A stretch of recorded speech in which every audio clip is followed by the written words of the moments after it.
What is up, everybody? Welcome back to the channel. My name is Josh. This is Overlanding Now, and today what we're going to be talking about is overlanding device management.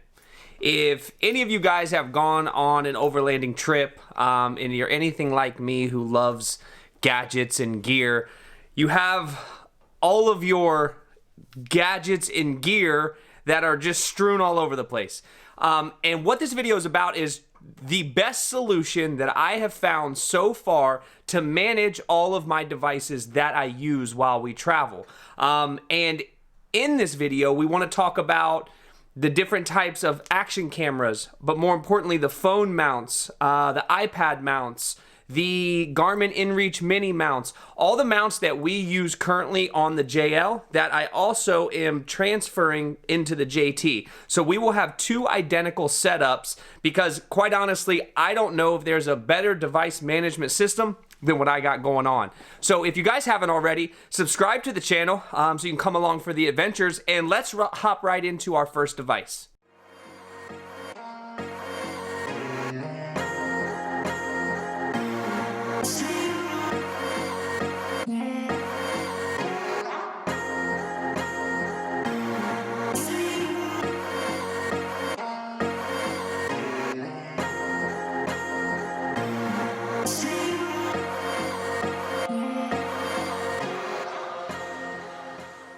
Now, the first device isn't necessarily a device. It is the management system that we use in both the JL and the JT, and that is the Vector Offroad EDOC. Now, the Vector Offroad EDOC is what I connect all of my devices to, and the EDOC itself is made out of steel, and it is rhino lined, bed lined, whatever you want to say. And that is what all of my devices and all of my mounts connect to. Now, it's relatively large. I'm doing this on camera and you probably can't tell. It's probably about 2 feet long, and it has space all along that 2 feet for you to be able to mount your devices to. The installation of this is extremely easy. It's all bolt on. You don't have to drill anything. And only thing that you need to remove from your dashboard are two little dash clips that come right out with a trim tool. Now, once you have those exposed, you can screw with the factory mounting spot. So everything is done with the factory mounting spot, and you basically attach their standoffs to your factory mounting spots, and that's what allows you to connect the EDOC to your dashboard. The EDOC for me so far has been absolutely unstoppable. I have used it, like I said, in the JL, and I bought the same exact thing and put it in the JT. We have no affiliation with Vector Offroad. I don't get any commission from them whatsoever, but it's honestly what has worked best for us. There are other companies out there that make different designs, but none of the other companies have a design that is as big as the EDOC from Vector Offroad, and it really kind of gives you, like, interior this beefy, rugged feel, which obviously I think is super cool. So for all of my devices, I connect directly to the EDOC from Vector Offroad. Now, the first device I want to talk about is probably one that you've seen that for us is absolutely imperative. We would never leave home or go off on a trail without this. This is the Garmin InReach Mini.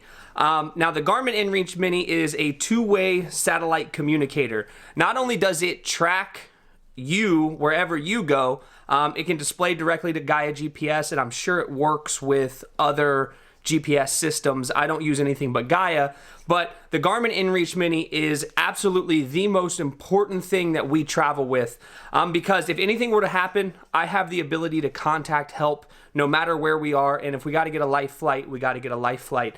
It is seriously probably the biggest, it's the biggest thing that makes me feel safe when we go out on months-long trips or weeks-long trips, and we're literally, truly in the middle of nowhere. This right here could absolutely 100% be a lifesaver.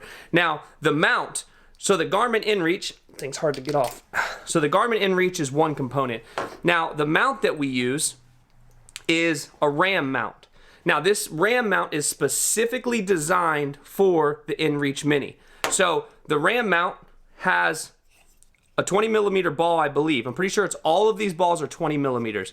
So a 20 millimeter ball that connects directly to their little arm, and this connects to the dash. So there's several components to this, which is kind of why it's not great, because everything costs, it's not cheap to have all of these, but everything is its individual component. So you have the Garmin, you have the RAM mount that the Garmin goes into, which is specifically designed for this.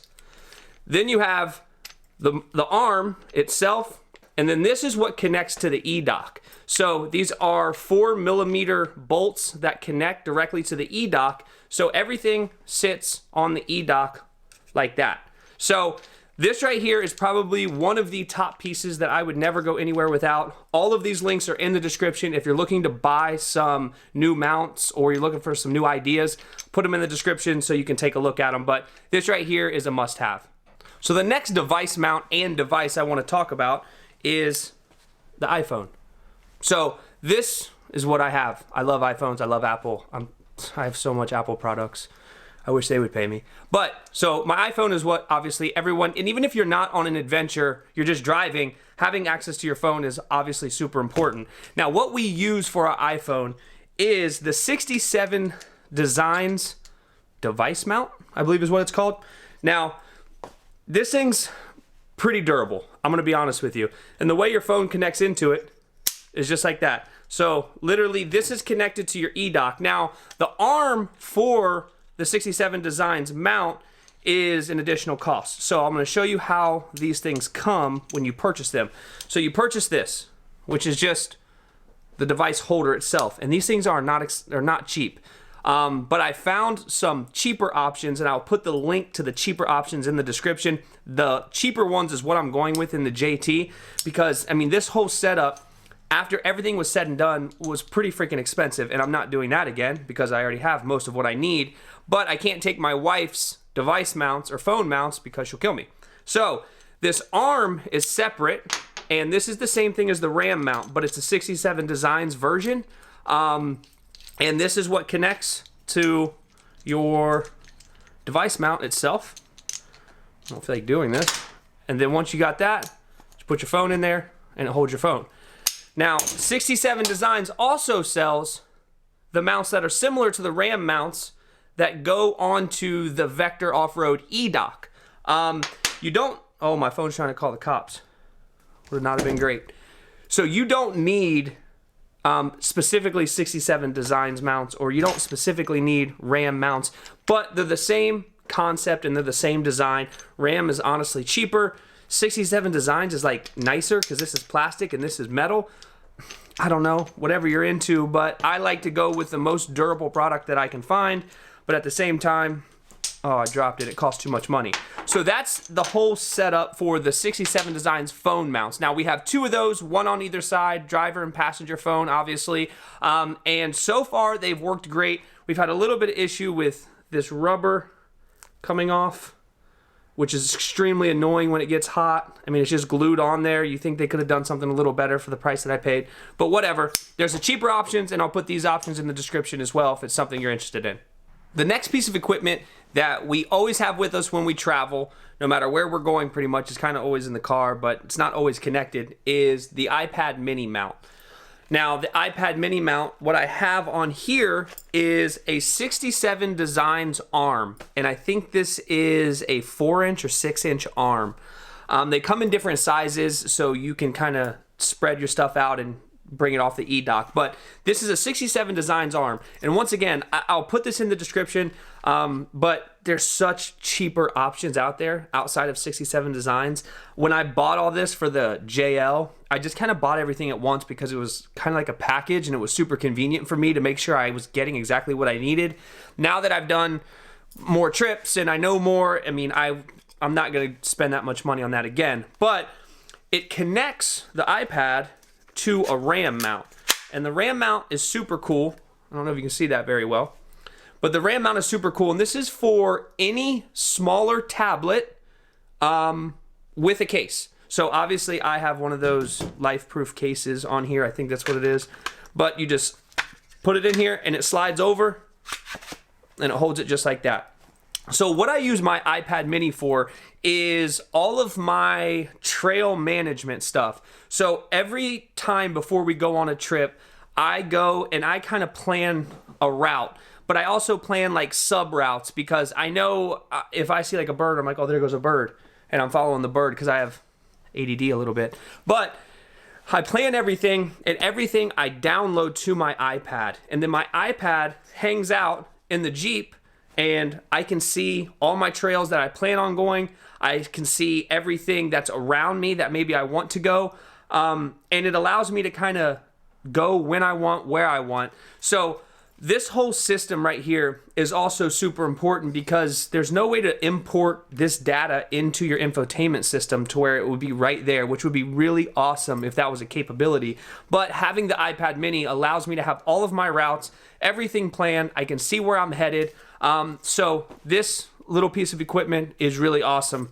I'm sure there's other people that make similar products, but the RAM mount, even though it's plastic, has been rock solid, and I take this thing on and off a lot. 67 Designs mount, kind of expensive. I'm going to go with the cheaper option.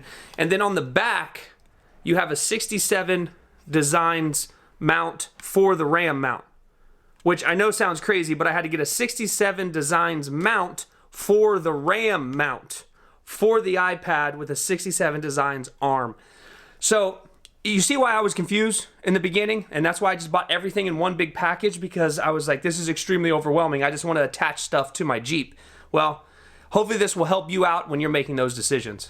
Now this one I'm probably going to mess up a little bit because it's confusing. I have all the notes right here on my phone, but if I look down, that's what I'm doing. So the next thing I have is my action camera. Now for us, we use an Osmo Action, and the reason I use an Osmo Action is because I've had several GoPros in the past, and all of them overheated. I've had very bad experiences with GoPro. A lot of people love GoPro. They love the 360 cam. I am a heavy DJI user, so when they came out with their action camera that is just as good, if not better than GoPro, I jumped on it. And more importantly, with the Osmo Action, everything that all the components and all of the device holders and all the different pieces that you get with your GoPro, all of this is compatible with the Osmo Action. So for us, this Osmo Action is what's usually up on our dash. Now, I hooked that up with my 67 Designs action camera mount. So once again, I have another ball. I have like 10 of these things. I have another ball up front. This connects to the ball, and my camera sits right on top, so I can either record inside the vehicle or outside of the vehicle. Now, this is what we do when we're just kind of driving and it's super scenic and we want to enjoy while we're not recording. We'll press play or press record on the Osmo Action. It'll record where we're going, and then we can kind of drift off and look around too, but we don't really miss any of that footage. Now, this is the DJI Tilta action case, and this thing, I don't know if you can see it very well, but it's all steel. It's super heavy duty, and it's super durable. Obviously, you don't want to drop this thing and break it. It's already waterproof up to a certain extent, so we put that on there so it's safe all the time. Now, I also have the Ulanzi L1, yes, the Ulanzi L1 Pro. These cameras are terrible in low light. So if you want to do anything low light and you don't have some type of light to go onto it, then you're going to want to get a light because it's going to be terrible footage. And also it has cold shoots and hot shoots for your microphone. So we usually have a microphone up here. So it just records better audio because the audio that the camera records itself is pretty terrible. So that's what we have there. Once again, the 67 Design mount for the EDOC, the 67 Design GoPro mount, I'm sure that's probably what it's called, but it works for the Osmo Action. And that's how we record driving footage and all that stuff. So just another device to add to the list. As always, thank you guys for watching. Thanks for stopping in, checking out the channel. If you're new here, please press that subscribe button and come with the adventures. Come along on the adventures. And if you liked the video and you found any of that stuff helpful, please hit that like button. All the links to everything I could gather is in the description below to help you kind of navigate this world of device management. And if there's any questions or you have a better solution than all this crap that I got going on, please leave that in the comments because all of that is super helpful. I hope you guys have a great day, and I'll see you soon. Later.